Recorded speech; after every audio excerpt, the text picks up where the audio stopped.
Legal dictation. 5 seconds remaining. Start. From a close reading of the principle of law laid down by the Supreme Court of India, it is clear that the detainee shall be apprised by the detaining authority of his right to make representation to the state government or the central government, as the case may be, and also about his right to be heard in person by the advisory board, if he so desires, full stop.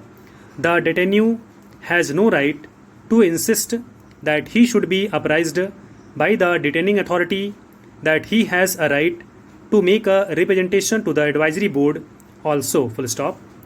On the other hand, he should be apprised only that he has a right to make representation before the advisory board and nothing further, full stop.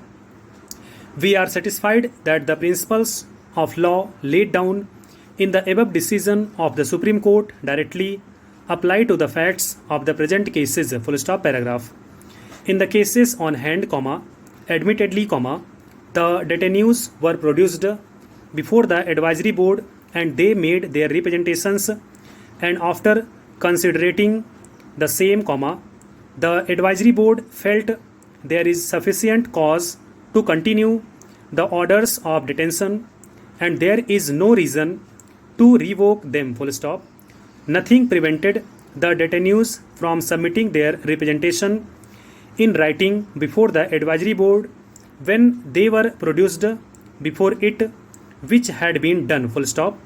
The submission made by the learned counsel for the detainees that at the time they were produced before the advisory board, they were not prepared, and since they required the assistance of their friend to prepare the written representation, they were unable to do it, in our view, seems unacceptable, full stop. Even assuming it to be so, nothing prevented and detainees from making representation before the advisory board that they may be given more reasonable time to prepare their written statement with the assistance of their friend and submit the same, which course was also not resorted to by the detainees, full stop. In orders of detention, it is clearly stated that the detainees have a right to be heard in person by the advisory board, which, in our view, is sufficient compliance of the obligation under Article 22 (5) close of the Constitution of India, full stop. Therefore, we find no merit in the submission of learned counsel for the detainees and hold that the division bench of this court in Selvaraj versus State of Tamil Nadu, 1999 CRL.LJ.67, and Radha Krishnan versus the Commissioner of Police, Madras, HCP number 1083 of 1996, decided on 23/7/1997, require no reconsideration, full stop, paragraph.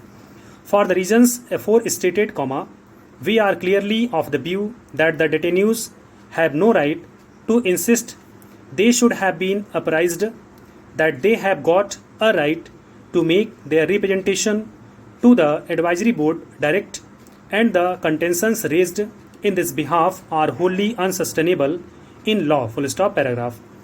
In the result, we answer the reference in the negative and find that no infraction has been committed by the detaining authority under Article 22 (5) close of the Constitution of India, full stop, paragraph. As already pointed out that the contentions raised by the detainee have already been rejected by the learned judges of the division bench, and the only contention remains to be decided is contention number 3, which is a legal point on which only, the reference has been made by the division bench, full stop. As we have answered the reference in the negative, we feel it unnecessary to send back the matters to the division bench for the disposal, and the same can be disposed of by this full bench itself, full stop. For the foregoing reasons, comma, we find there is no merit in the two HCPs and both the HCPs are liable to be dismissed, full stop. Accordingly, comma, HCP numbers 1646 of 1999 and 1681 of 1999 are dismissed, full stop. Thank you so much. ये आपका total 625 word का था matter.